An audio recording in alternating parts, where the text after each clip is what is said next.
nakapagkilay na ako guys ha. Ipapakita ko sa inyo yung ginagamit kong pangkilay. Hindi ko na sa inyo pinakita yung paglagay ko sa aking kilay. And ito yan.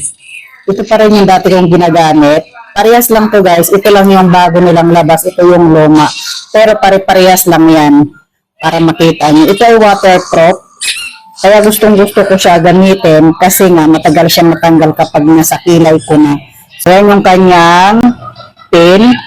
So madali lang siya ilagay guys sa ano na natin sa kilay kasi nga pin lang siya. So ang magko-control talaga kapag nilagay nyo na sa kilay ang inyong kamay. So depende na yan sa inyong kamay kung paano nyo i-control sa paglagay sa inyong kilay. Ako kasi sinusundan ko lang yung aking line ng ating buhok sa kilay. So, matagal ko na itong ginagamit guys. So, ang ginagawa ko guys, naglaline muna ako ng eyebrow and then papatungan ko na nito kasi mas maganda magline muna kayo ng inyong kilay bago nyo to ilagay. Kasi kung direct nyo to ilalagay sa inyong kilay, mahihirapan kayo lalo na kung hindi kayo marunong magkilay katulad ko. So ang ginagawa ko, nagkikilay muna ako and then, ito na yung pinakalas ko. Sinusundan ko lang kung ano yung ginawa ko. So, ayan yung result ng aking kilay. Hindi ko alam guys kung pantay.